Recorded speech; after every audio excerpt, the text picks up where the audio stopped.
Hey everyone, and welcome to First Take. I'm Carrie Champion, sitting with Skip Bayless, and Stephen A. Smith will be along shortly. But Darren Woodson, our NFL analyst, our Cowboy insider, hanging out. How are you? I'm good. I like the way you guys get this all set up at the beginning of the show. It's just all over the place. Throw it all together. Literally. And then it's like total peace and calm. If you guys would have saw 2 minutes before, it's like, what? Yeah. Okay, TV time. Yeah. But you know what? What do you want to say?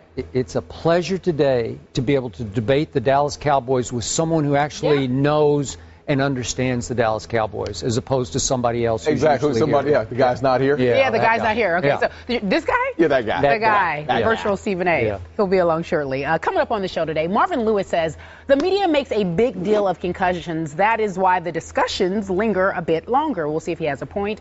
Plus, I know it makes no sense to me, but whatever. Actor, director Michael Rappaport is back at the desk. He's pretty funny. I bumped into him in the hallway. He said he was coming for you. Coming for me? Coming for you. Uh-oh, then he's in big trouble. He's in trouble now? He will be here to discuss his 30 for 30 that he directed when the Garden was Eden, the glory days of the New York Knicks. But first, again, we have our Cowboy insider, Darren Woodson, NFL analyst for us, so things should get interesting. We've been talking about this on the show for a couple of days. I know on Tuesday you heard reserve running back Joseph Randle was arrested. And so we're trying to figure out if, in fact, the punishment was correct. So from my understanding, he attempted to shoplift. It was some cologne and some underwear. Jason Garrett says that he will be fined at least one paycheck, and for him, that's about $30,000. Okay, so 2 questions here. When you first heard about this, here's your thoughts.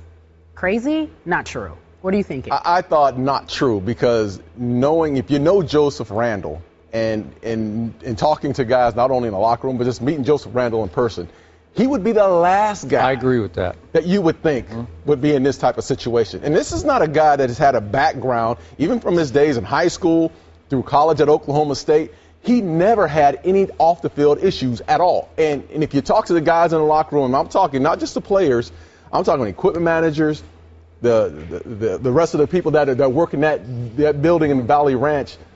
They all say the same thing about this guy. They tell you from the bottom of their heart that this kid is a good kid. He's a solid guy. He's a warrior on the field, good running back, great special teamer. He's all those things that you want in a football player, especially in a role player. So when I heard the news, I thought that it was a mistake. Something happened, that there was a mistake. He was involved in this deal. But when he came out yesterday, I think it was yesterday or the day before, he came out in front of those cameras, stood in front of the cameras, he admitted to it. And I think that was the biggest thing for me, was that this kid knew he made a dumb mistake, and he got it in front of those cameras. Because I don't know how many guys, especially in my time with playing, and even now with social media, most people will not take it. They will not stand in front of that camera. And this kid stood in front of the camera. I think the punishment is, right now, within that locker room, guys are going to joke. Within all the 32 locker rooms in the league, they're going to joke about it. Fans are going to, get on this kid as far as games. I sense they'll have cologne and underwear waiting for him in his locker room. I'm sure they will. Yes. But that cologne and that underwear cost him $30,000, and it was a huge mistake. I think the embarrassment is worse than anything. But you're still okay with the fine of $29,117? I'm absolutely okay with the fine. I think that. I think that's enough for, along with the embarrassment. This is tough for me to admit, because I'm rooting, as you know, like crazy for this football team. And this young man is a crucial piece to the November-December puzzle that will be the Dallas Cowboys. Crucial piece. We'll get into that in just a moment. But I got to tell you, stepping back away from the situation, he stole, and that wasn't a good, solid thing done by a good, solid young man. I can't explain it, but I know he was caught red-handed with it. And so, a 2-pack of black polo underwear and a nearly full tester bottle of Gucci Guilty Black cologne cost him $29,117. I'm sure he'd like a do-over on that one, wouldn't he? That's for sure. Okay, were there extenuating circumstances? I don't know. Did he not want to wait in line after he'd made his first purchase? Who knows? Jason Garrett said there were extenuating circumstances that he did not want to go into in detail. Fine. He stole, and to me, it's conduct unbecoming. And I'm going to be surprised if the league steps back and says, oh, they handled it. That was an internal matter. Right. They punished him with a fine, a pretty hefty fine. Yes. In your days, that would have been a big fine. Oh, that's right? a huge fine. Huge fine, okay. Fine. But still, it's conduct very unbecoming for a National Football League player in the middle of the football season to steal. I mean, I can't get around. Well, you said you thought maybe he had a problem. No, I said it's possible. I don't know, because some people just flat out have a problem. Right. And it's the thrill of the stealing, or whatever it is. We've seen it with Hollywood stars, very wealthy Winona Ryder stars who just can't stop themselves. Is that operating here? I have absolutely no idea. But it happened, and so I have to, as much as I'm cutting off my own nose to spite my face, it seems like you should at least sit him down for a game just to say this will not be tolerated. But I'm with you on the fine. It is a huge fine, yes. and the bigger fine is just the public humiliation is just severe to this, and it will be ongoing. It will be ongoing, yeah. and trust me on this. The players, they're going to rally behind him, of course, in that locker room. Okay. But you better believe there's going to be a ton of jokes. Now, sometimes when you watch what goes on in the locker room, you got to identify what goes on in corporate America. If he was in corporate America, would he be fired for stealing for a misdemeanor offense? Would he be? Would he? We're I don't not know. sure. That's a good question. Well, if you were a higher-ranking executive, yes, yeah. he would be. Maybe a higher-ranking executive, but we're talking about a role player with the Dallas Cowboys. I think right now, when you look at his situation, I think when Jason Garrett and this staff and Jerry Jones, and we all know Jerry Jones is the most forgiving owner in the NFL, to a fault. Yeah. Mm-hmm. I'm sure they had that conversation. They said, listen, we're going to take it out of his pocketbook. We're going to embarrass him.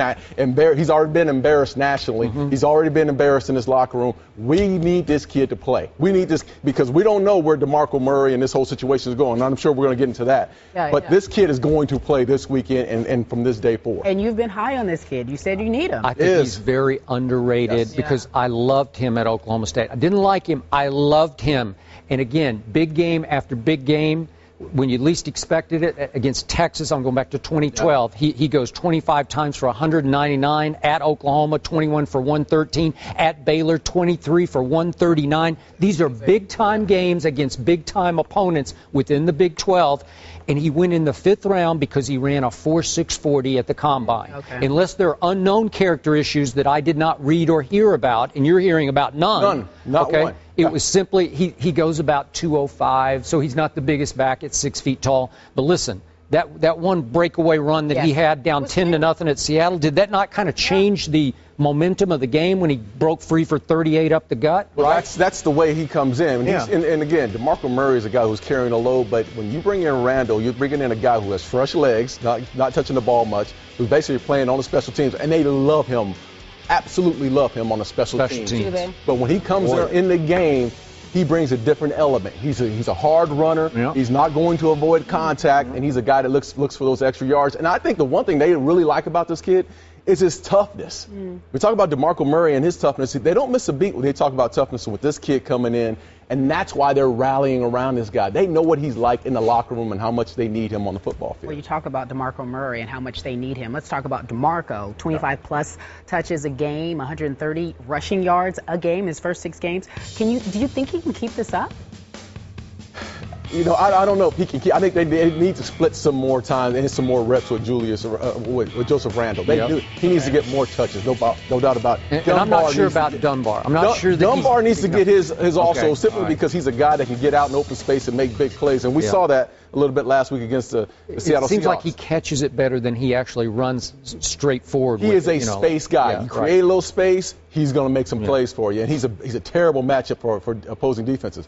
But when you look at DeMarco, I think the biggest problem with DeMarco over the years, they've always said, is can he physically stay ready to play week in and week out? And most of the time in the last few years, he's been banged up.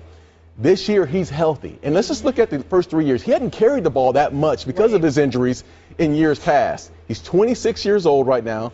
He's the hottest guy on the street. You cannot tell me DeMarco Murray will allow you to take those reps away from him. He wants those reps. And I think the way they're managing this right now, in practice, he's not getting that many reps. They're doing the old Emmitt Smith rule. He doesn't touch the ball that much in practice. He doesn't get banged around in practice. He relaxes. They take care of his body. But on Sundays, he's that workhorse. And I think that goes right back to how we used to do Emmitt Smith, he was a workhorse. Demarco Murray is going to be that guy this year that's going to carry the load for the entire year. Okay, can he last? That's the question. And you're saying I think he's done. Think so? I think he's done enough this offseason, in the last two off seasons, to get his body physically ready to play a full season, 16 games. And he's not taking the hits that he took behind the line of scrimmage that he's taken in years past. This time, this offensive line right now, they're mauling people. So when he's taking those hits, he's taking them at the second and third level instead of behind the line of scrimmage when people have free shots at him. So I think DeMarco Murray is going to last this season. I'm going out on a limb on this. You are a little bit, because history would argue against you. Yeah, and I know the lifespan of an NFL player, of a running back, is very short. But right now, in this window of time, they're doing what they do best: control the line of scrimmage, hand the ball to 29, and he's getting those extra yards. And he's coming up with a contract. He wants the ball. He wants his carries right now because now he's worth more. I hope you are right. Because, again, I am rooting like crazy for a team that I picked before the season to win this division. Yeah. My better judgment tells me I shouldn't trust this. Doug Free is now down for, I don't know, a month or so, and that Jeremy Purnell came in and did pretty well. It looked like in a short time. He pancaked somebody on the first play. Talk about fresh legs. He came, and blew somebody away. So maybe he'll step in and be okay. But you mentioned Emmitt Smith. You played with him. I covered your teams. Great teams. Greatest running back ever in just pure total yards. Greatest I ever saw at avoiding injurious contact. Quickness, as Norv Turner used to say, in a confined space. Never could get that lick on him that hurt him. Not that he wasn't beat up, but that lick that put you on IR. He avoided those better than anyone I ever saw, because you couldn't quite tag him. You know, you couldn't quite get him in that one vulnerable spot where you got your shot in on him. You just missed a little bit, and it was just enough for him to stay healthy enough to rack up all those yards. This guy is the opposite of that. He is the flip side of Emmitt Smith. He knows he has the burden of an entire football team on his shoulders. On each pad, he's got the burden of Tony Romo over here and the whole defense over here, right? Both of them. He is carrying a dual load because he has to keep that defense, which I think is way better than we thought it was going to be, but we'll talk about that in just a second. But he has to keep the defense somewhat off the field, and he has to keep the ball somewhat out of Tony's hands, right? Where he doesn't have to throw it 40 times a game or put it up where he has to take some chances he should not be taking. So if you're attacking like that, where he feels like every yard he's got to punish the defense to win the game for his team, I don't know. Now the injury gods are just going to have to smile on him going forward. Is that fair, right? I agree. I think that the injury gods are going to have to smile on him because when you look at DeMarco and you look at the way this offense is built right now and how they've taken on the onus of, basically in the years past, they've always been looked at as a soft offense where they throw the ball around, a finesse football team.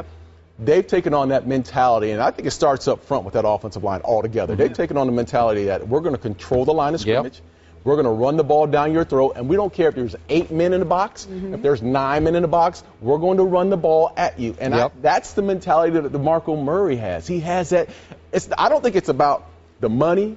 I don't think it's about carrying a defense or whatnot. I think it's all about the fact that he wants to win games and he wants to punish people when he has the ball. So I think it's going to be hard to take that ball out of his hands. Injury gods smiling on DeMarco. We didn't ask him because he wasn't on the show. What about that win?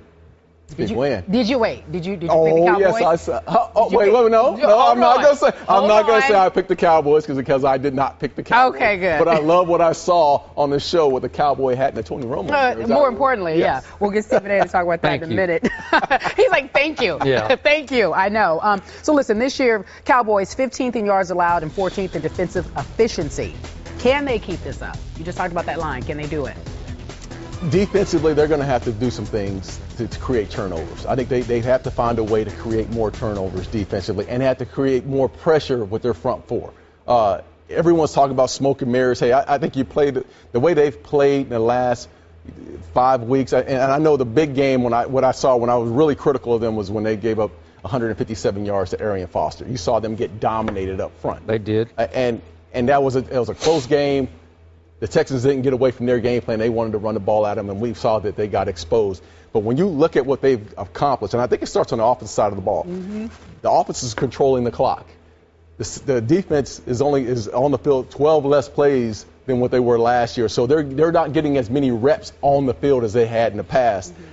I think Rod Marinelli's done a great job of simplifying the game plan. Guys know where they are as far as gap control. And he has a guy named McClain, number 55, who's an absolute dog in the middle of the field and a leader of this group, and has changed the mentality of get to the ball, make big plays. Is it smoke and mirrors? I think you're leaning toward it is. I think that if you get a team that can absolutely control the line of scrimmage on them and run the football, and I thought that Seattle would absolutely do that. That didn't happen, but, Marshawn Lynch only had 10 carries. They got away from the running game. I think the only thing that bothers me right now with this team right now is that they're not physically imposing, and there's not one guy on that defensive line that can absolutely beat you on third down and long and create havoc. I mean, and the fact that they don't get enough turnover. So, of course, I'm throwing things at the wall right now. There's so many things that I just don't believe in with this defense, because I don't think they're a dominating defense, but I just think they get the job done because of Rod Marinelli and his scheme. Okay. I am with you about Marinelli, and it's why I completely have come to trust this defense. I don't trust any single cog in the defense. I trust the scheme, and I trust the coordinator more than I trust any player.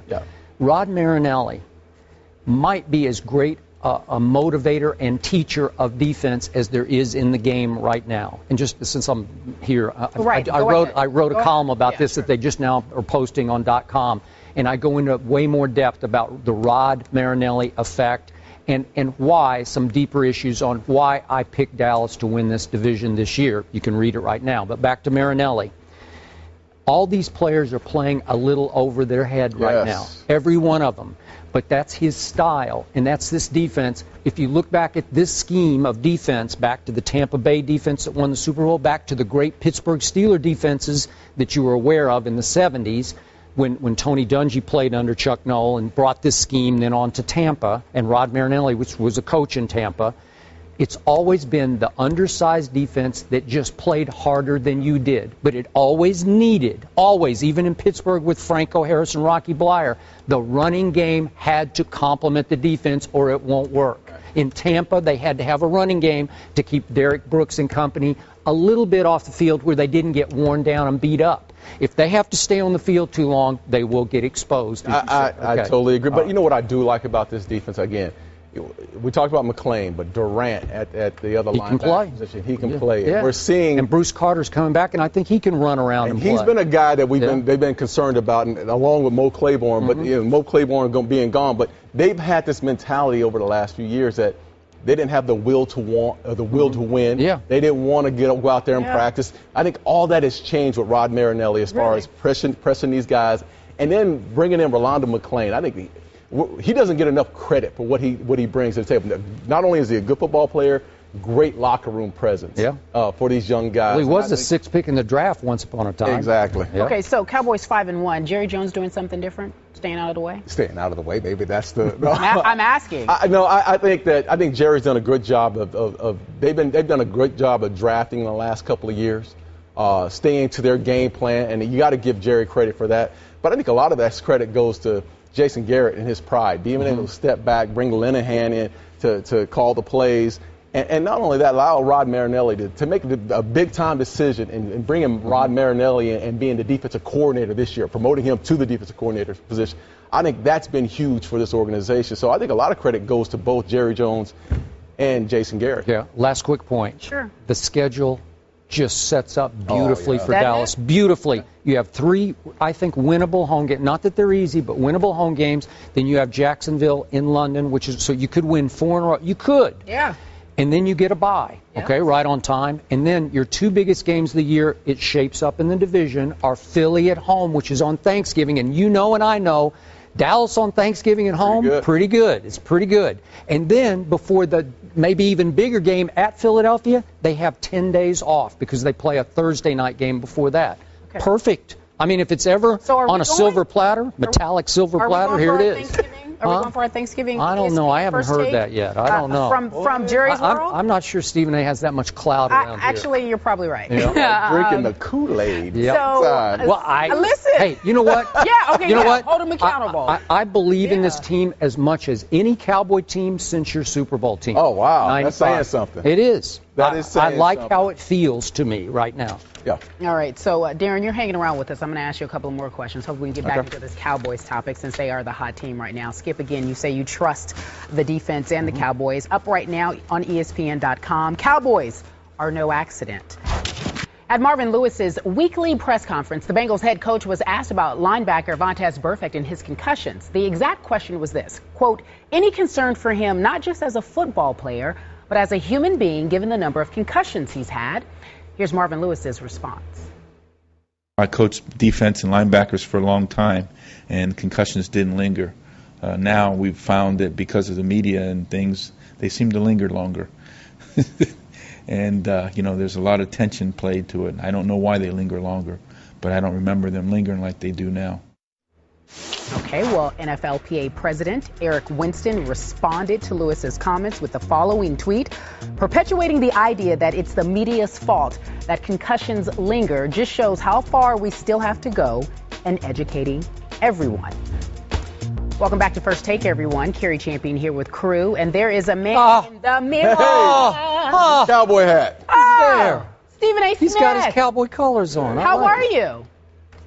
I do not have on cowboy colors, and I'm not wearing them again. I have no intentions of wearing them again, Skip Bayless. What's up, D? How you doing, big boy? I'm good. I'm doing good, Steve. All right, Stephen A., we're glad to have you. Let's ask the question, and I'll give it to you, Deron Woodson. The media responsible for concussions lingering, any validity to his point at all? None. No validity to his point at all. I think what we're seeing in Marvin Lewis, we're seeing the frustration that goes along with not being able to control what goes on with his players. Because we all know especially now, once you've had a concussion, you've come off the field, now you're into the concussion protocol. So now it's up into the doctor's hands, and the head coach can't control those issues. And that's one of the most frustrating issues for a lot of coaches, especially older coaches like Marvin Lewis, a guy that played the game and understood it. He wants to control everything that's in-house. Everything, from every player, all the role players, the superstar players. He wants to control everything, make all the decisions. And now they don't have that type of control. So you're hearing some of the frustration of, well, I don't know when Burfict's going to be ready, if he's hurt, if he's not hurt. And once he gets a concussion deal, it's up to the doctors. I think you're seeing some of that frustration. And I don't think he's alone in that frustration. I think a lot of coaches are just, they're just going by and saying, they're in the protocol, so now my hands are off. But I'm sure they're frustrated because some of these coaches played the game. Yeah. Some of these coaches remember when a concussion was, a guy got dinged. We didn't call it a concussion. Nope. He got dinged. Back in the game. Now you're back in the game. And that is frustrating when you don't have a guy like Burfict, who is your superstar on defense, on the field. So I think that's what we're seeing with Marvin Lewis. I just thought it was a bad way to go about it and bad taste by saying it that way. Stephen A., your take. It was terrible for Marvin Lewis to say what he said, because that's just something that you simply don't say, because so many things, it can be interpreted rather in so many ways. Deron Woodson is right in what he is saying, but I don't think that's the complete truth. I think he has a point with what he's saying, and I think he's right on the money in terms of Marvin Lewis being old school, wanting to be one of those guys that's in control of everything. But I think there's a bigger truth to all of this, and that is simply this. With all the noise that has been made about concussions, with CTE and the like, because of those things that have transpired in terms of the lawsuit aimed in the direction of the NFL by retired players, et cetera, you're seeing people that are paying rapt attention to that are guardians of their own career, not leaving it in the hands of coaches and teams, franchises, respectively. And as a result, you're seeing some of the old guard really reacting to that, because Marvin Lewis simply wants to coach and watch football. That's what he wants to do. And he wants his players to be rough riders, to go out there and handle their business the way the old school guys did.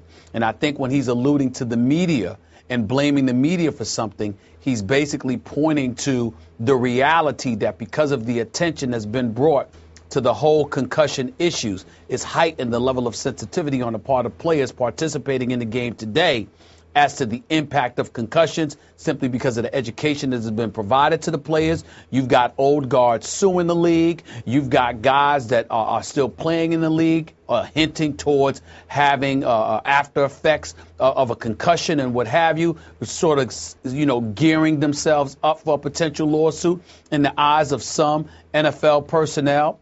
All of these things are playing a role in old school guys like Marvin Lewis pointing the finger at that reality, and they don't like it. What makes it so bad is that because of the education that has been provided to us all as to the detrimental effects that concussions have had on professional athletes before and even now to this day, for him to say something like that in this climate at this time with the heightened level of sensitivity just shows, just a level of insensitivity that's alarming. But nevertheless, I do think it is fair for us to point this out about Marvin Lewis. In all likelihood, he is far from alone in that thinking. There are plenty of old school guys in the executive branch on the coaching level that feel exactly the way that he feels. They just weren't stupid enough to say it. I'm with both of you on this, but I got a couple of different twists and turns here. First of all, this was a classic kill the messenger quote. I don't know how it could be the media's fault when obviously it's the ex-players, you being one, who are pushing for heightened concussion sensitivity, and now the current players are obviously joining in per Eric Winston's quote. So it's not the media's fault that concussions linger. It's nobody's fault. It's just heightened sensitivity, right? It's the reality of it. Now, Marvin did chuckle in the middle of the quote because he knew he was a little out on the limb with it. But it was an outrageously honest quote to me. He was truly speaking his heart because the big picture, while concussions in the big picture might have killed some ex-players, might have, you can certainly argue, he's basically saying, putting quotes around the word killed, these concussions are killing me as a coach because I don't know how to stop the end of the concussion syndrome. Right. Okay, so you played through an era and you were a high collision player in which the word dinged came up often, but I'm sure you often saw stars. Is that fair to say? Yes, saw fair, stars, fair, right? Yes. Okay, and today when you see stars, you're on protocol, baby. You're out, and then you got a test, and then you might be out for a couple of games if you saw stars because you had a concussion. And God bless you, you're okay right now, and you're clearly clear-headed because he's made some brilliant statements so far on this show, right? So really have. We know that. Insight. Yeah, Really? Great insight. I'm getting a compliment? Yeah. But Not from me. Not from me, Cowboy fan. Right. But again, you subjected yourself to some dangerous blows to the head.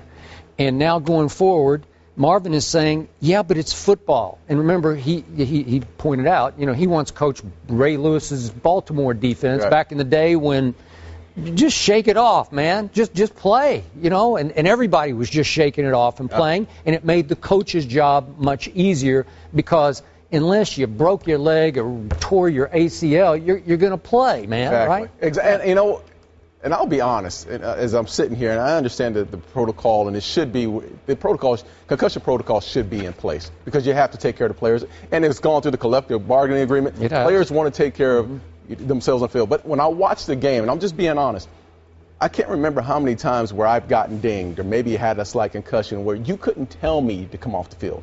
You could not hide my helmet from me. There's no way I was going to play. And I'm watching games on Sunday where you see a guy take a shot and he will not come out of the game.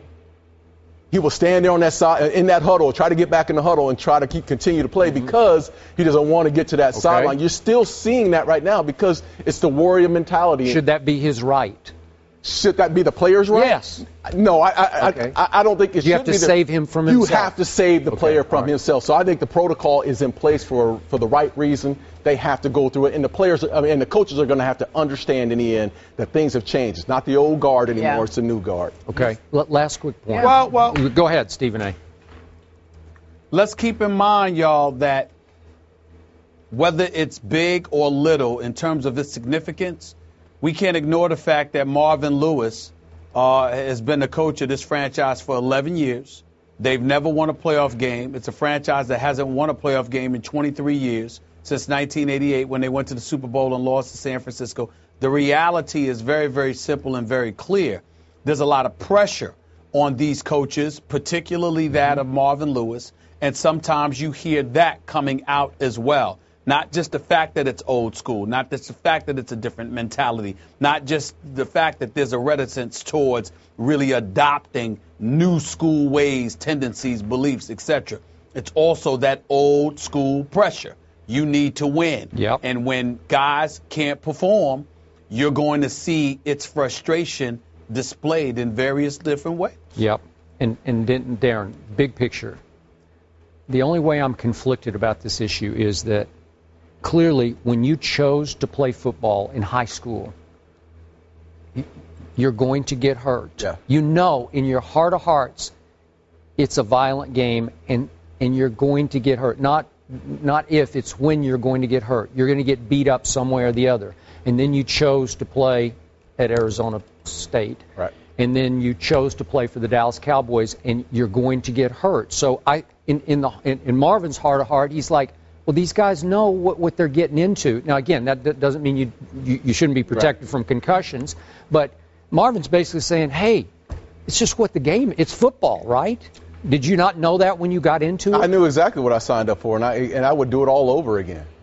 Because it was an ends to a means for me. I mean, it was a means to an end. So I just think when you look at the entire situation, when you look at what Marvin Lewis is coming from, he's coming from that old battle-hardened, tough man attitude, and that's the way we've all been brought up in this league. Is you got to be tough. You're going to get knocked down. You got to get up, and that's the way he's coached his entire life. And I think Stephen A. has a great point here.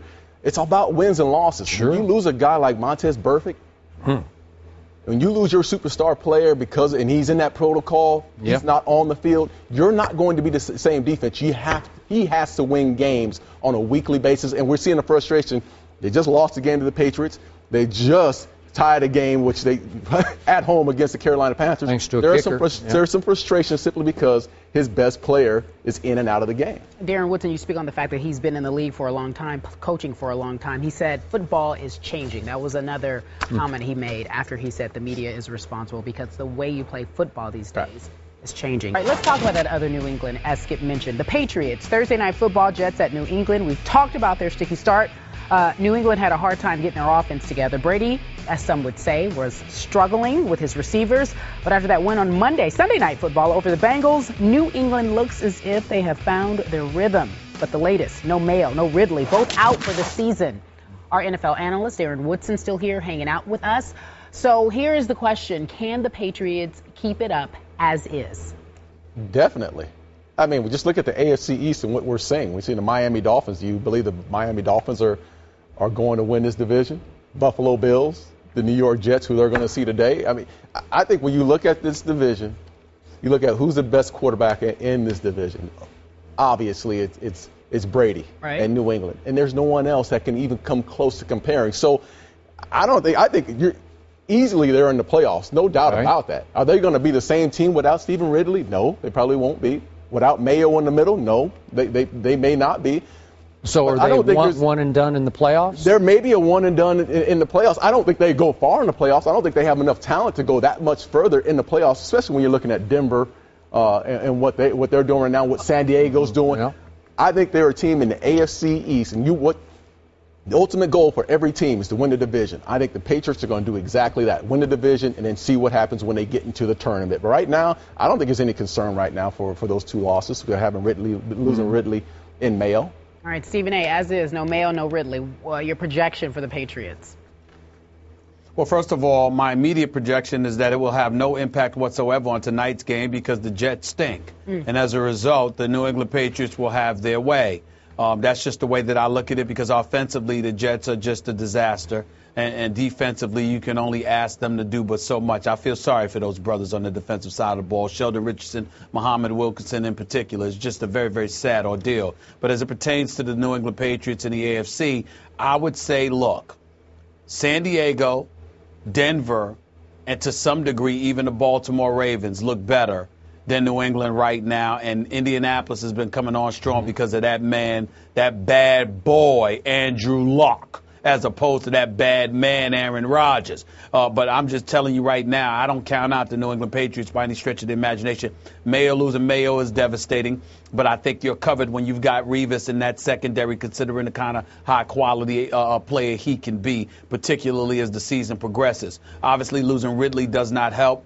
But Vereen can handle the load, not to mention Vereen is effective out of the backfield as a pass catcher. And I think as long as Gronkowski is in the lineup and healthy, if he can continue to improve health-wise, and they're not knee hunting him the way they were doing him last week in Buffalo, I think that the New England Patriots are going to be fine. If they lose Gronkowski or somebody like that, it's far more serious to lose him than to lose Ridley, in my opinion.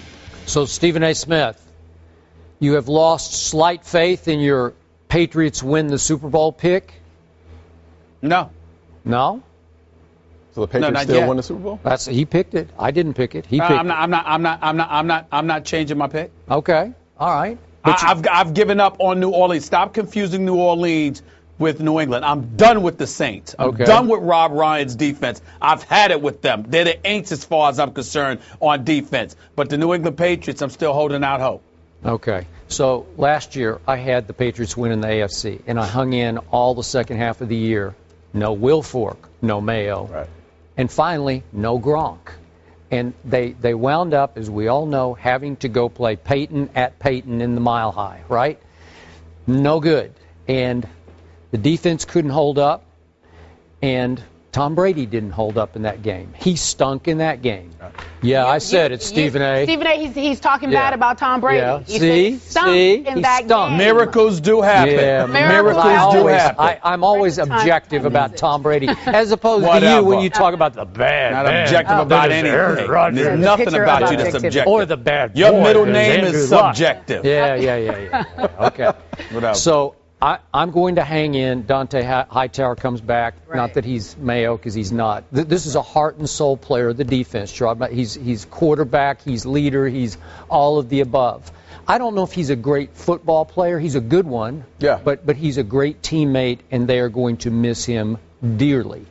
If Gronkowski, as Stephen A. very astutely keeps pointing out, if he goes, I think I go. I'm off the bandwagon, because I'm just not sure you can win without him. But now it's going to be interesting. What did Rex Ryan do against Peyton last Sunday in the Meadowlands? He just said, look, Peyton, you guys can't run the football. We're going to do the opposite here. Instead of stacking the box with 8 men, we're going to have 8 men outside the box. We're going to send our linebackers at your receivers, and we will dare you to run the ball. And Little Hillman finally got 100 yards. Right. So tonight I'm going to assume Rex goes with more of same, because,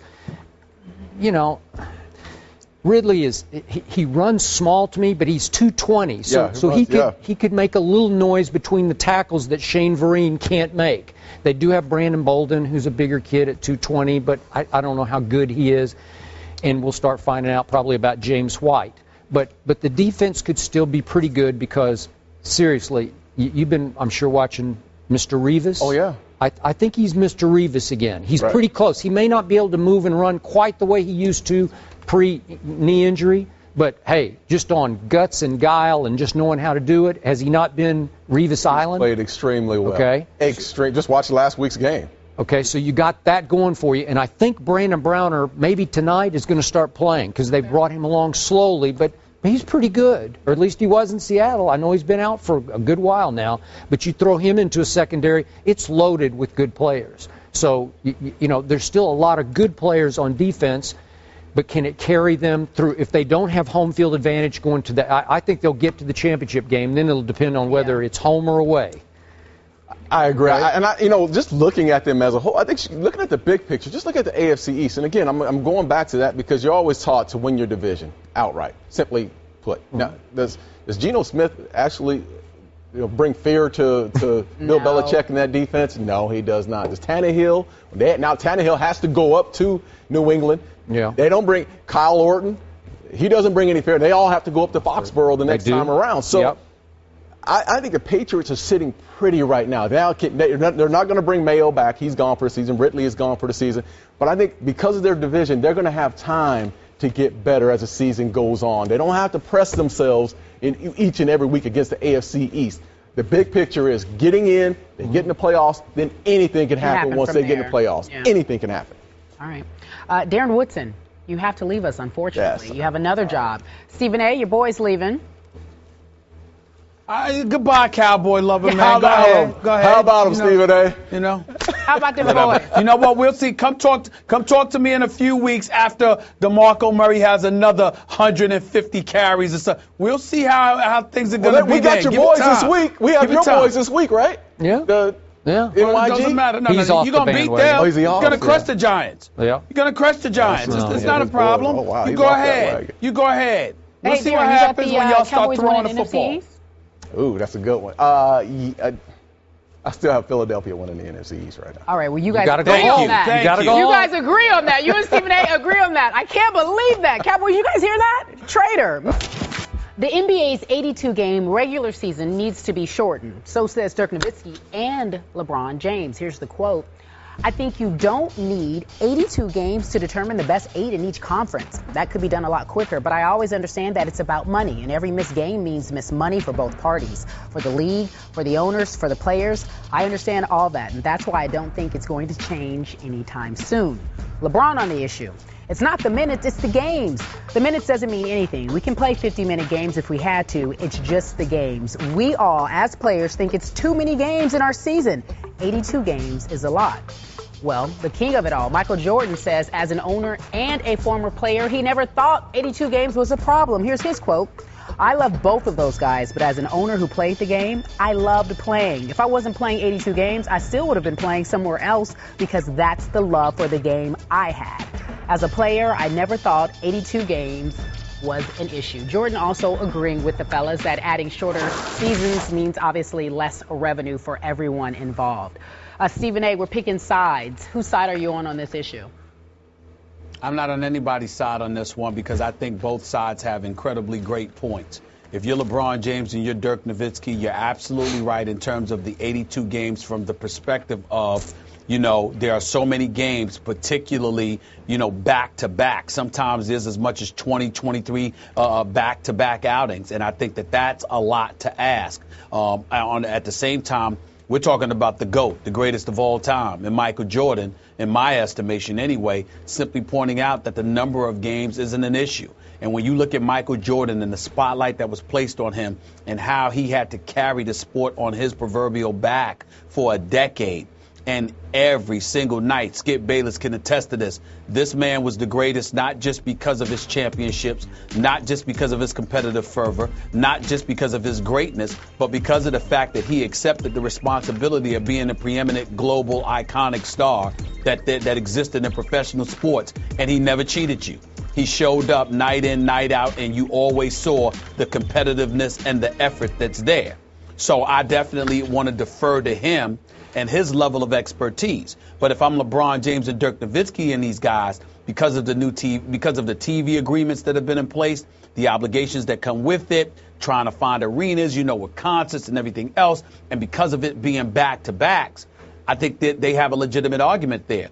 I don't know if they would complain as much if there were enough breaks within the context of an 82-game schedule, as opposed to there being so many back-to-back encounters. And I think that's where you have the real issue. So I think they both have points, because if you're going to have the back-to-back, Skip, it's a problem for the modern-day athlete, considering the size, the girth, the mass, the strength, the speed that they're going up against on a night-in, night-out basis, and what they have to put forth to compete. And back-to-backs are a hazard. But if you're Michael Jordan and you eradicate the back-to-back issue, the fact of the matter is 82 games shouldn't be that much of a problem, especially when these guys are not all about, but a lot about their money. Can't make the same amount of money if you're talking about digging in to the profits on the part of the league and particularly the owners, because you're shortening the NBA season. So question. Do you think we just heard from Michael Jordan, the owner, or Michael Jordan, the greatest player ever? My personal opinion is that you just heard from Michael Jordan, the greatest player ever. I thought you'd say owner, because you said you could see both sides of this, and I would think you would say that that the owner was talking, that the owner was trying to protect his investment here, where he's saying, well, if you want to cut games, you got to give us back some of the pie here, right? No, the reason why I wouldn't say that is because I did acknowledge that I agreed with where LeBron and Dirk Nowitzki were coming from because of what they have to concern themselves with. But I also remembered Michael Jordan, despite an 82-game schedule, being a preeminent star, Skip, he never cheated us. Every time he showed up on the court, he seemed ready to roll. Okay. I'm with you about this. That was Michael Jordan, the player, speaking. And I loved him, maybe to a fault. You can tell me I have no objectivity here. But what Michael Jordan just said, that Kerry just read, was the difference between the greatest player that was Michael Jordan and the great player that is LeBron James. LeBron, to me, I'm going to say it again, has entered a new phase of his career. And he has had a great career, no doubt. But if you do the seasons of his career, spring, summer, fall, winter, I think he's sort of into the fall of his career now. He's become a global icon and businessman, as you continue to so beautifully point out day after day after day. This man is a great businessman surrounded by great businessmen. But Michael Jordan, when he was a player, he was a player. And I loved his line about, if you had taken away some of my 82, I'd go play at the park. I'd go play at Tim Grover's gym. I'd just go find a game and I'd play it all day long because he was a basketball player. I always called Michael, when I covered him, a supremely talented overachiever, which I'd never seen before. You always see the overachievers who are a little under-talented and they just do it with guts and guile and grit, all those good things. Michael had all that, but he was supremely gifted to boot. So Michael Jordan, every night, my other line about him was, if you watched him in February on the second game of the back-to-back, he would always do one thing in a game and you'd say, I don't know if I've ever seen that before. And this is in a back-to-back because he loved to play basketball. Not that LeBron doesn't, but LeBron is looking at the big picture. He's now become a leader of the players. Not that he's the leader of the Players Association, but I think he's the unofficial president of the Players Association. And he's speaking in a bigger picture businessman perspective than Michael ever wanted to take. Michael shirked that responsibility. He didn't want to be that guy. He didn't want to be the leader of the players. He wanted to beat all their behinds. And he did. He was like Tiger like Tiger was never a great Ryder Cup player because it's like, I don't want to be your teammate. I want to kick your behind. So that's Michael Jordan, the player, speaking like, seriously? You guys want to play fewer games? If you told Michael, we're going to increase the season to 102 games, he'd be like, bring it, man. Good. I'll have more fun next year. That's just me. Well, I mean, it's not just you. It's Michael Jordan because that's who he was. Michael Jordan wanted to establish his dominance. I wish there was some stories that I could share with y'all, but I would never violate my brother like that. But I'm telling you right now, there are things that he did off the court, guys, that just to mess with guys, to let them know he was coming. The stuff that he would do if he ran into a guy in the hallway of a hotel, if they were in a sports bar or whatever the case may be. Skip, he never turned it off. This dude was, that's where the term annihilate the competition was bred from as far as I'm concerned. This guy is the greatest assassin I have ever seen.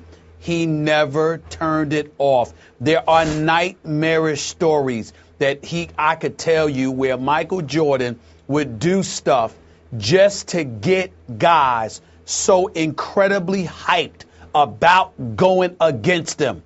And they would be at the peak of their anger, at the peak of their disgust with them, at the peak of their ire. They did not always like this guy, man, and they wanted to just cut his throat, figuratively speaking, of course. And Michael Jordan would do stuff to instigate that, to get guys hyped, because he didn't want you at anything less than your best.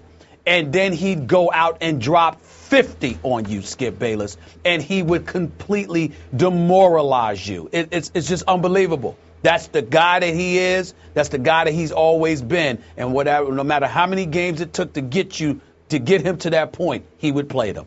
Okay. That's who he was. So in the end, LeBron is more representative of today's players, and today's players are like, how about 60 games? It's a different, right? It's a different player. And then Michael Jordan, clearly, they've been playing 82 games, folks. Here's your history lesson since 1967-68 season. San Diego Rockets and the Seattle Supersonics join the league. Let's. They could do about 75 games a year, though. ESPN Radio. With the action on the court, the diamond, or the gridiron. Comes alive. The NBA. The San Antonio Spurs are the world champions. Major League Baseball. The Boston Red Sox have won the World Series. The new college football playoff. The Seminoles have completed the perfect season. You're home for the best in sports play-by-play. ESPN Radio. First time I was in New York, I went over to the old Madison Square Garden. This old, crotchety guy was sitting on the training table. Dick Barnett. I knew it was Dick Barnett. Hey, Rook, who are you? And I said, Phil Jackson. He went, oh, mother. I should have known that the guy averaging 27 points a game wasn't a brother. He was some white dude from out in North Dakota. I should have known that. Jackson was one of those guys who came off the bench and was instant energy. Who would hurt his own players in practice. Guys would stay away from him. I think it's on the man who is in the prone position, Phil Jackson. And he created havoc defensively because his arms were so long. When Phil came into the game, something was going to happen. He'd come in and, he'd steal 4 or 5 balls in a row, or he'd get 4 or 5 fouls in a row. I mean, that's just the kind of player he was. 30 for 30, When the Garden Was Eaten, premieres Tuesday at 9 on ESPN. The director, the person who came up with this concept, is here with us today, Michael Rappaport. Looks like a great film, and obviously, Skip, I'm sure you were there, you remember this, and I know Stephen A. is a historian when it comes to the New York Knicks, but for our viewers, because a lot of them are very young, put this in perspective, set this up for them and what they'll be seeing on Tuesday. I mean, what they'll be seeing is a very fun, nostalgic, fascinating movie about a team in the NBA that kind of changed the course of the NBA. And the reason why is because before the Knicks won here in New York, the way they won with those personalities and the drama of Willis Reed coming out in Game 7, the NBA was like a mom and pop league, and it was totally dominated, for better or for worse, by the Boston Celtics. And the only people that cared about them were people in Boston. But when the Knicks won in the new Madison Square Garden in front of the Madison Avenue Madmen, it became the hot spot, and it was the precursor for what the NBA is today. Stars started showing up, men started bringing women to the games, and the personalities and the characters, Willis Reed, Walt, Clyde Frazier, the Bill Bradley hysteria, it became an entertainment league. Before that, it was gamblers and men in suits smoking cigarettes. So, just the personalities and the characters part of the team, Phil Jackson, of course, and Dave DeBuscher. I mean, these names, they're almost like superheroes, just the names themselves. Yeah, right. Dick Barnett, Earl the Pearl Monroe, Jerry Lucas. So for those 70 and 73 teams, it was magic. And unfortunately, us Knicks fans, Stephen A., we've been through some dysfunctional, tough years since then. And, how long has it been? It's been 40 years, 41 years. Yeah. And the irony of the film, one of the craziest things about the film is when we started the film, the Phil Jackson coming to New York thing hadn't started.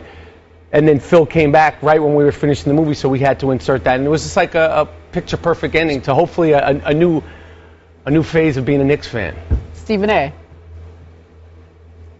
Well, listen, I mean, it depends on how you look at it. I have no doubt that it'll be quality, and I'm looking forward to it. It's just that when we talk about the Knicks, I'm 47. I'm not 67. I'm not 77. Neither am I. The fact of the matter is the New York Knicks won the title in 69-70, and then they won it again in 72-73. Phil Jackson was on the second championship team. He wasn't on the first. But in the end, what it comes down to is that, when you think about basketball, when you think about sports that you love, you think about the time when you remember it most. And obviously at the time, I was 5 years old when the New York Knicks won their second championship. So I haven't haven't been in a position to really appreciate their glory the way others have. We see the film, we see the footage, we want to know, and there's no question about that. But as a lifelong Knicks fan, it's incredibly painful. Consider this reality. From 1988 to 2001, the New York Knicks went to the playoffs 14 straight times. I mean, we're talking about 14 straight seasons. They were a playoff team. And at no time did they walk away with an NBA championship. So everybody talks about, you know, what the misery that has been associated with this franchise over the last decade. My response to you is take into consideration what pick your poison, pick your pain. Do you want to just be moribund? Do you just want to be inept and just lose and be irrelevant and not be a part of the championship picture? Or do you want to be in a situation where you're knocking on the door and you've got executives like the great Pat Riley, who comes here and wins 57 games one year, 60 another, still doesn't walk away with the title. Jeff Van Gundy, who won 57 games one year, guided this team to an NBA Finals, but Patrick Ewing goes down and can't go up against the Spurs. They lose the title because Marcus Camby and Latrell Sprewell and those boys couldn't deal with Tim Duncan, and obviously so. Do you pick your poison? Do you want to sit there and not be in the pitch at all? Or do you want to be knocking on the door, being teased by a guy like Dave Checketts, the former president of Madison Square Garden, who kept leading you to believe we can take Jordan, we got a chance this year? And every single time something would get in the way and prevent you from going to the title. For me, I know it's going to be a beautiful story, but at the same time, I'm a lifelong Knicks fan. I've been associated with misery, and they have done nothing to alleviate my misery in my lifetime. It hurts. It just does. It hurts. I'll cry right here, right now with you, Stephen A. It's painful being a Knicks fan. Okay, so to his point, and I think it was a question, though I'm not sure it was a question, but here is the question. What has been the missing ingredient from that great team that you profile and detail in your documentary to now? What has been missing in the Pat Riley team or the Jeff Van Gundy team that wasn't quite right? Man, well, I mean, those Pat Riley and the Jeff Van Gundy teams, they were good. And they played as a team. We just didn't have the manpower. You know, that's star power to me. Even though Patrick Ewing, was he a great player? I don't know. Was he that guy? Was Patrick Ewing Jordan-esque? No. He wasn't Jordan-esque. But you know, but the thing about the 73 Knicks teams is they were the consummate team. And if you compare them to any modern basketball team, it's the San Antonio Spurs. The leading scorer for the 70 and 71 team, 70 and 73 team, 21 points a game. They had guys 14 points a game. Willis Reed, the great Willis Reed, won MVP, 20 points a game. Walt Frazier, 21 points a game. Okay, but he was a great player on both ends of the floor. Total sacrifice. And Pearl, you don't think he had offensive greatness? Oh, he could. He had to sacrifice for the team. Total sacrifice, but there was total sacrifice, and they played basic style of basketball. They played street ball. It wasn't a lot of plays. Red Holzman didn't make them do a lot of plays. It was pick and roll basic, but it was the sacrifice, and they just gelled, and they just clicked. And I'm telling you, the San Antonio Spurs, if you watch the old clips of the Spurs and you watch the old clips of the Knicks, it's very similar. I wanted to correct Stephen A. because Phil Jackson was on the 70 team. He was injured. And one of the great, yes, he was, sir. Okay. Yes, he was, sir. But I got the roster right in front of me, but go ahead. Sir. All right, I got it. You want to make a little side bet? Okay. But he was drafted in... No, I'm not going to make a side bet. Little side bet. Little side bet. The director of the documentary. No, you cannot argue. He was injured. He had a terrible back injury in 60... Wait, let me finish. I'm not disputing it. No. I was 1 year old. I don't care. I know that he wouldn't play in the finals. The reason why I was bringing it up is because... That's all I'm saying. No, the reason why I was bringing it up is because as far as Phil Jackson's legacy and career... Him sitting on the bench, Red Holzman kind of made him a scout because he was out for the whole season. He started scouting players. He started, and that was the inception for Phil Jackson. Okay, well, you're taking me where we're going. Phil Jackson, you said when you started the project, the whole campaign for him to actually come to New York hadn't even begun. No. So now he's there. How does he impact the Knicks? What are we looking at? A championship? What do we need? We ain't looking at a championship this We're year. not. You've been honest. That's not happening. That's not going there. That's definitely not happening. Okay. But we are looking at a championship in the next three. Stephen A., I love you. You're my man. We both love the Knicks. The Knicks ain't winning the championship this year. I'll be the first to... I know that. I know that. But in the next... But what I'm saying is, Go ahead. No, if we were here together, if you had the courage to show up here with me and debate me face to face instead of parts unknown. That is true. He was afraid. He was afraid. He's like he's not. You are in the building. You're just down the hallway. Yep. He's afraid to face you. He's afraid to face me. Don't blame me. Don't blame me. Blame the courts. They had me in traffic court. That's why I was here. That's why. Can you imagine I'm on the Stephen road. A. Smith showing up for traffic court? I know. Do an impression. It's beautiful. hilarious, right? That is beautiful. But I just know the reason I wanted you to thank me I am about it is because I thought you were coming, and I was going to wear a suit, but I said, you know what? I don't want to overshadow the man. Right. So, because I look better than him anyway, but if I came in dressed, I'd be dressed better than him. You're so looking kind. better. You know what I'm saying? So I just told him, and then he doesn't even show up. The guy's got on boxer shorts below. You know what? Where are you, Stephen A? Well, first of all, he phoned it in from nowhere. I never do that. First of all, I never do that. Secondly, my image of you is getting eaten up in deep blue sea. Watch your mouth. I told you. He said that. That's the last thing you remember. You got eaten up. In deep blue Thirdly, here's the deal.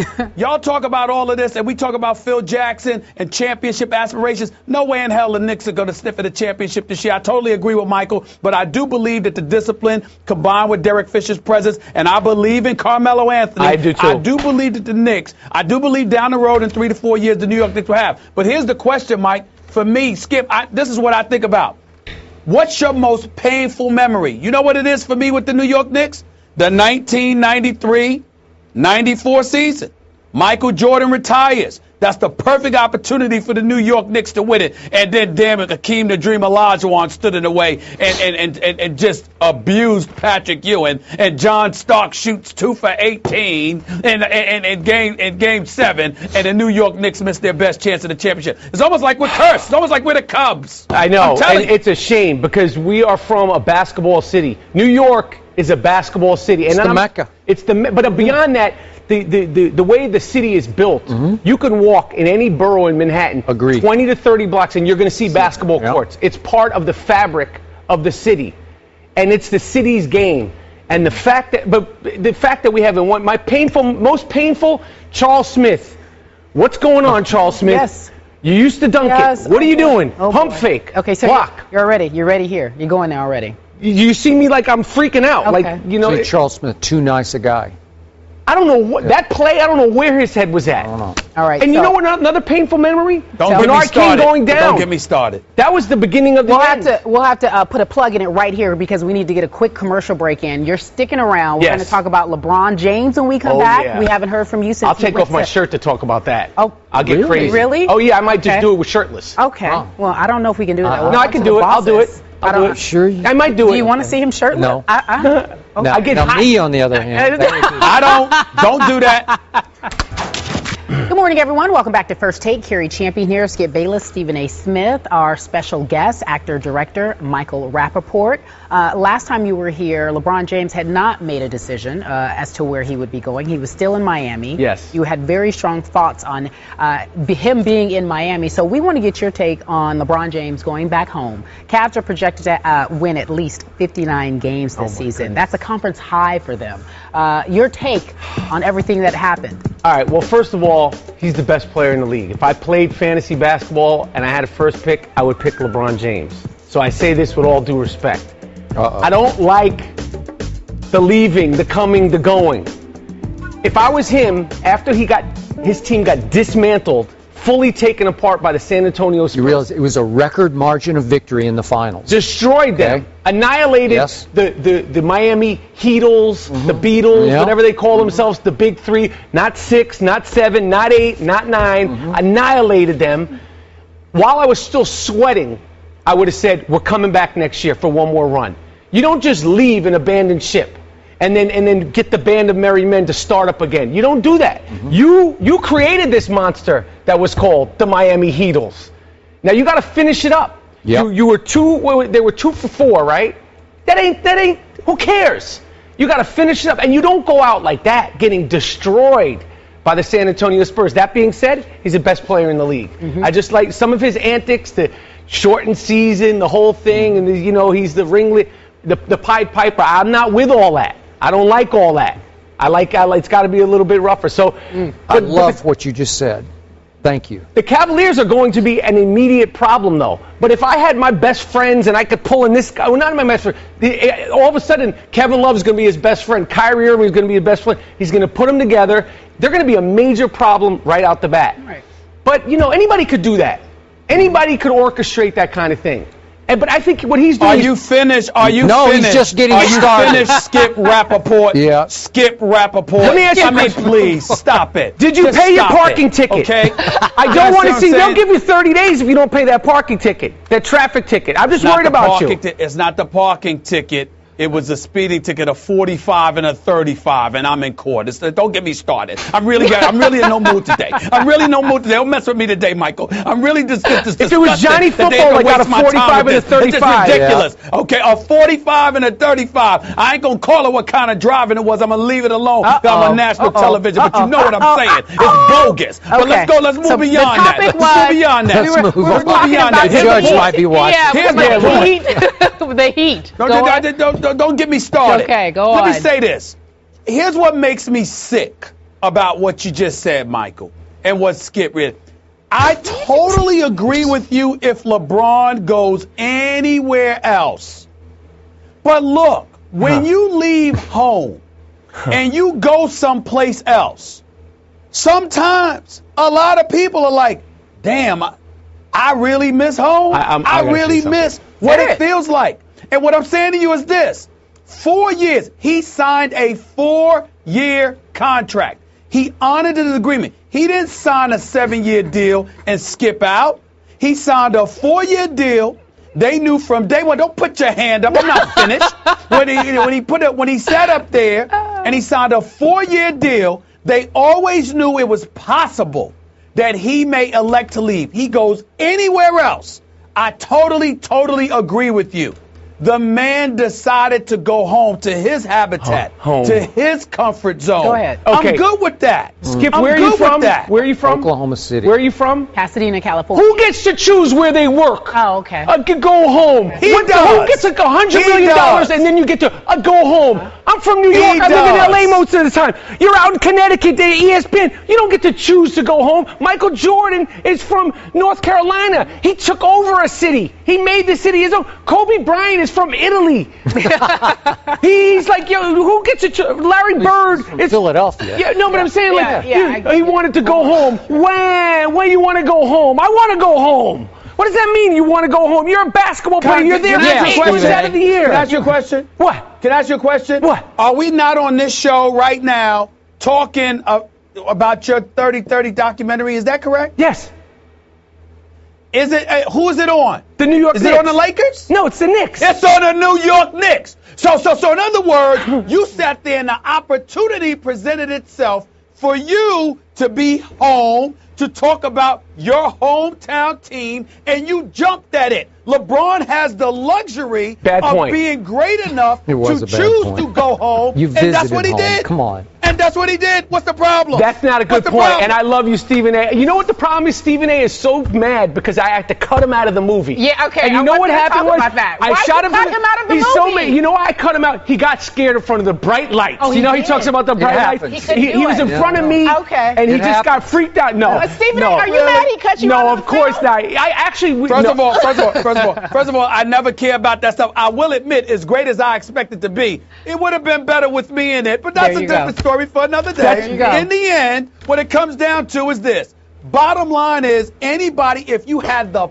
power, Michael Rappaport, to pick and choose to work in New York, don't tell me you would take it. Don't hate on LeBron because he had the clout to pull it off. I don't like it. I don't like it. He is destroying the culture and the climate of the NBA for the next 20 years. He's making these guys, they're teaming up and they're little babies. And everybody has to run. Lose, go down on your sword. Go down on your shield. Him for going to Miami. Now you mad at him for going back. Here's a bet. Now you mad at him for going back. Here's a 5-year bet. Which one is it? LeBron James will not end his career in Cleveland. I'll be back in 5 years for you, Stephen A. Oh. He will not finish up. There'll be another phase. Hold on. Let me say this. Hold on. Let me make this point. If you're right about that and LeBron leaves Cleveland again, you are absolutely right with everything you said. They're going to win some championships. He's not going to finish his career in Cleveland. No. I don't care what he wins. I don't care what he wins. He's not. There's going to be another phase of his career. If and he let me leaves ask you Cleveland something. Where again. do we retire his jersey? In Cleveland or Miami? What does Miami do? Should they retire his jersey? Hell no. No. He's not getting his. Where's his jersey retired? Where are you associated with, my man? Why did you leave in the first place? To go get your rings and then you saw. Well, the jersey got burned when he left the first time. I mean, where's your allegiance? He will not end his career in Cleveland. He'll be 35, 36, and he'll figure out another plan. And here's the final point. What if he does? Yeah. What if he does? Stephen A. What if he does? What do I keep telling you about the Miami Heat? They're saying all the right things publicly. They did not like what this man did to them. Of course not. He left them high and dry, and it's why the Miami Heat will be a factor this year. I hope they are, and I hate the Heat. Time out. Let me be the first to tell you. Any Pat Riley team. Pat Riley is a prideful man. From what I'm told, Pat Riley was on the verge of retiring until LeBron made this decision. Good. Pat Riley is a high elite level competitor. Good. Hold on. It's reinvigorated him. He is coming. His team is coming. I wouldn't underestimate anything with Pat Riley. Me neither. But it ain't personal. It's just that you're competitive. No, that's it's great personal. for the league. Yeah. It's I personal. love it. I love it. And I hope D. Wade fouls LeBron the same way he did Kobe Bryant in the All-Star game a couple of years ago and breaks his nose. Okay, you want that to happen. Play him, forget all this handshaking and kissing and hugging. No more bromance. Let's go, man. Let's get it on. Okay. Stop whining. See who it was. Stop whining. Okay. I'm not saying he should, but like hard foul. He hard fouled Kobe Bryant in the All-Star game and didn't bat an eye. You wouldn't say any of this. All right. D. Wade, he said, come on, D. Wade. 30 for 30. When the Garden was eaten. The Knicks' glory years. Directed by this comical actor, Michael Rappaport. You've entertained us greatly. You're always welcome on the show. This guy is pissed off because he's in traffic court. Is that what that is? He's driving like Johnny Manziel. That's true. 45 minutes 35. Uh-huh. And he didn't show up for me. I am ticked off over that. Stephen A. Manziel. Stephen A. Manziel. Okay. All right. Michael Stephen Rappaport. Football. Stephen Football. This guy's a wild card, man. Michael Rappaport. I'll see you in Vegas this weekend, you lunatic. I really don't know who is giving this young man guidance. I have communicated with him, and I just talked to him like I was his dad. The things that you need to do. And this was before his incident where he was dismissed from the baseball team. I am the type of person, I will go out of my way to help anybody. But if you don't take my advice, because normally I don't like giving people advice if I haven't been down that road myself. But if I give you advice on something that I know more about than you by just falling out of bed in the morning, if you can't take that advice and learn from it, then I got nothing else to do with the situation. You're on your own. I will lend you a hand. And if you take that hand for granted, I'm going to yank it back and I'm going to go on about my business. I'm going to go on about my life. That's just how it is. Jameis Winston needs to make some changes in his life because it's affecting him now, and it's definitely going to affect him down the road. All right, so that's Bo Jackson. He knows everything, and then he tries to give some advice to one Jameis Winston, and as he clearly pointed out right there, Jameis Winston not taking his advice, and this is on the heels of the latest incident, the 7th incident, I believe Mel Kiper said today on SportsCenter. I heard him talk about it. Joining us now, the Oracle, our college analyst. Thank you so much for being here, Robert Smith. Thanks for having me. Stephen A. had to be in New York. Stephen A., happy belated, man. I was checking you out in your Romo gear the other day. It, man. Thank you. Oh, Lord. I was hoping you didn't see that. Everybody saw it. The world saw it. I got a picture of it, but everybody else was tweeting about it. I didn't want to do that to you. Oh, you're so kind. All right, so back to the topic at hand. What do you make of Bo Jackson's comments in regards to Jameis Winston? Well, first of all, this was before the crab incident, so it's not like he just went and talked to him. And look. Okay, so this was after the alleged rape allegations then? Correct. Okay. Correct. So the crab incident really doesn't matter. This is after his biggest so-called mark on his career thus far. And there had been the BB gun and the soda that he took. Yes, from the soda. Well, let me say first about Bo Jackson. He said, I talked to him like I was his dad. you're not his dad. Mm-hmm. Okay? So, I mean, if you come at somebody like that, I'm not defending Jameis Winston and his actions, but if you come at somebody like you're their dad, you talk down to them. Now, look, Jameis Winston looks up to the guy, and he's talked about his desire to play both sports and everything like that. First of all, let's start there, though. You can't just come at people hard like that and assume that everything that you're going to say is going to be absorbed if you come at them a certain way, especially if you're coming at somebody like you're their dad, okay? And then Bo Jackson saying, I know more about this than you falling out of bed. It's a different era. In all fairness to Bo Jackson, obviously one of the greatest athletes we've ever seen, that was a completely different era. So the challenges that he faced as an athlete then are different than they are right now. Yeah. But there are no two ways about it. Jameis Winston needs to change. And it's not that people aren't giving him advice. It sounds like too many people are giving him advice, and he's just not taking the responsibility for his actions the way he should. Do you think he resents all of the advice, or he's doing what he wants to do? He probably, well, I don't want to speak for the guy. Yeah. You know, the challenges that we all face, they're all different. Okay. And there are different levels of celebrity. You know, you talk about some guys are professional athletes, some guys are all-stars, pro bowlers, some guys are Jameis Winston, some guys are Johnny Manziel. Very few people like that. So it's tough to just say automatically, I know exactly what you're going through, because it's a completely different era with social media and all that stuff. And I think to a degree he probably resents some of it, but he comes out himself after the crab incident and says, my behavior needs to be above reproach. And clearly that hasn't been the case. But that doesn't mean that he's not getting the good advice. It means he's not taking it the way that he should. Stephen A has said on the show that Deion Sanders Primetime has reached out to Jameis Winston as well. Stephen A., your take on Bo's comments? Well, I'm going to come to his defense just a little bit. I hear where Robert is coming from, and obviously he's not wrong because he's usually not.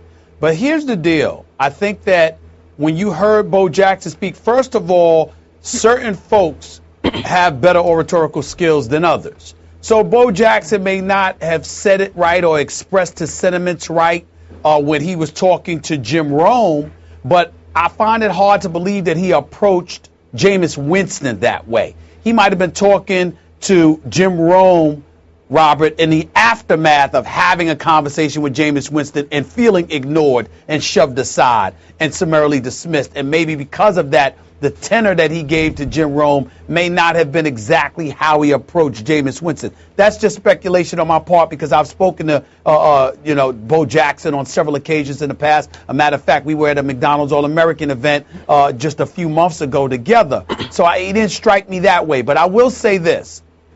The other reason why I would come to the defense of Bo Jackson in this sense is this.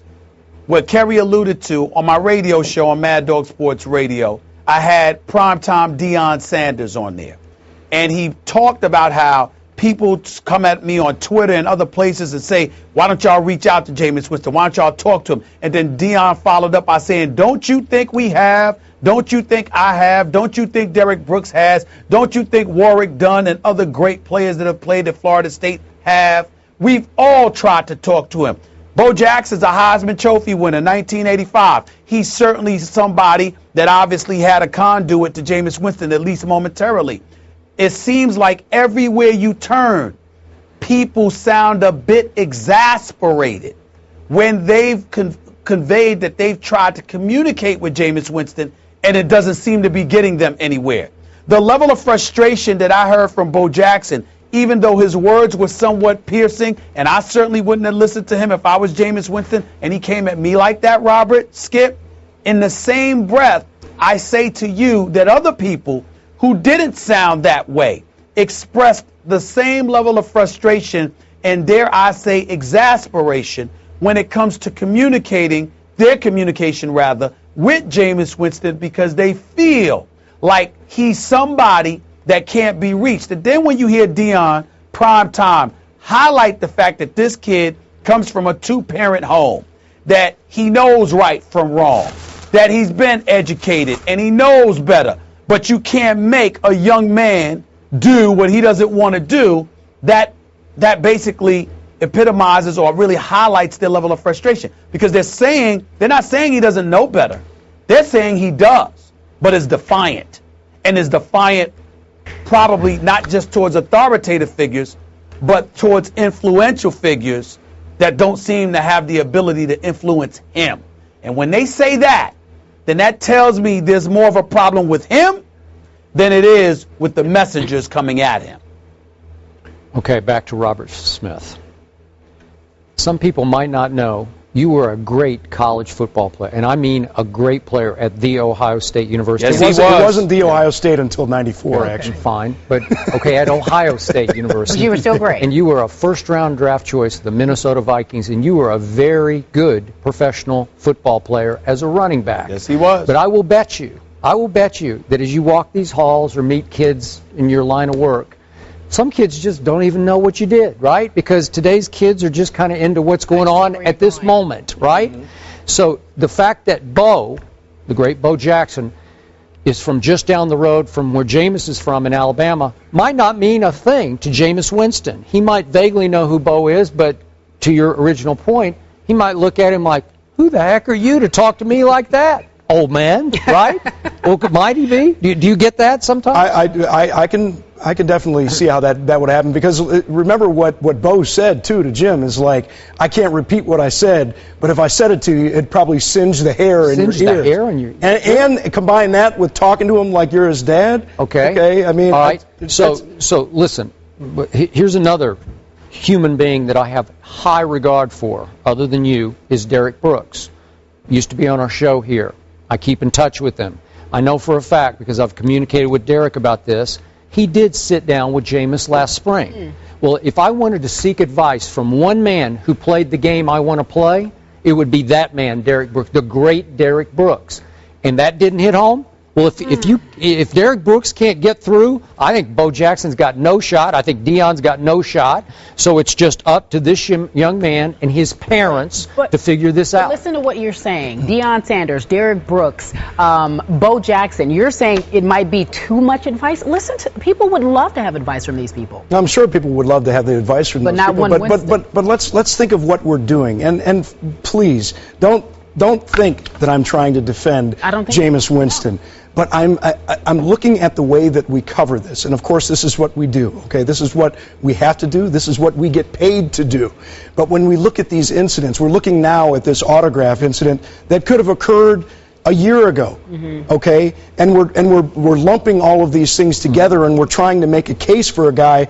We've had this discussion. We had the discussion before we went on air. We can go in a lot of people's past and dig up a lot of things and say, oh, well, wait a minute, let's add this and let's add this. Okay.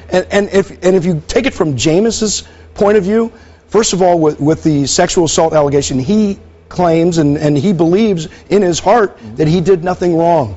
Even with the crab incident, he feels that he did nothing wrong. Now, sitting out and yelling in the cafeteria vulgar statements, is that acceptable behavior?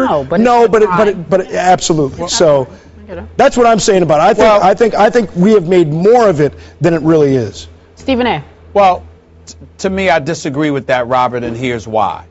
You know, whether it's you, whether it's Skip, whether it's John Wooten in terms of things that, the debates that we've had in the past or whatever, I can respectfully disagree while having profound respect for individuals. But it's a difference between disagreeing on a belief, disagreeing about issues, and somebody trying to educate and bestow wisdom upon me because they're witnessing me hurt myself. Jameis Winston has sat in front of the cameras repeatedly saying, I have to do better. I can't make these mistakes. I'm supposed to do X, Y, and Z, then actually doesn't do it. And so when you have that, even though it may not have been of a criminal element, even though that may have been embellished or exaggerated in some people's minds, or even in the mind of Jameis Winston, whereas we don't know, the fact of the matter is that there is no denying that there are things that he's doing to himself to hurt himself. And when you're not willing to listen to that, nothing is overblown because you're an accident waiting to happen when you're harming yourself and all people are trying to do is stop you from doing so, and you resent that. That's entirely different than just disagreeing and ignoring people because you disagree with them. Robert Smith, our college analyst. I wish we could have you on for the rest of the show, but we're running out of time. No, that's all right. Maybe we'll have you back. Yeah, I'll be back tomorrow. You know a guy named Skip who likes you. So we leave it right there. Every year before the NBA season, ESPN releases player rankings. Voters are asked to vote how they think a player will perform on a scale of 0 to 10. Last year, there was huge debate when Kobe was voted 25th. I remember him tweeting just 2.5. This season, he's 40th. Stephen A. Smith, Kobe 40. You agree? You know what? There is moments like this where I wouldn't blame Kobe Bryant for never speaking to ESPN again. I don't care if Kobe Bryant broke one arm, a wrist, and a leg. There are not 40 players in the NBA better than Kobe Bryant. Now, if you want to sit there and say there's 40 players, 39 players rather better than him because he's not going to play or he's not going to last, that's different. But Kobe Bryant on the basketball court, there are not 39 players in the NBA better than Kobe Bryant. What an insult. What an insult. How do you know that right now? That's my problem with this ranking. Well, how do you know? Because to me... Because I know basketball and I know who can play. Kobe Bryant can play, Skip. I don't care. Even if he's limited, he can play. But there how are guys that are in the NBA be? That can't... I'm just saying, you limited in terms of athleticism or whatever. Yeah. But they can't play on his level. Listen, what? Trust me on this. The ruptured Achilles is the worst injury any athlete can ever suffer because you never quite get all the way back. I know we've looked at Dominique's career and he had some decent years. I don't know. I just don't know because everything goes wrong. Your calf atrophies and you never quite trust the leg that you ruptured the Achilles on. And then he fractures his knee on top of it. I don't know. When you're going on 20 years in the league, I don't know. If he does not play, Skip Bayless, you're right. But Kobe Bryant, half of Kobe Bryant is better than 39 players in the league better than Kobe Bryant. Half that Kobe Bryant is still better than more than that.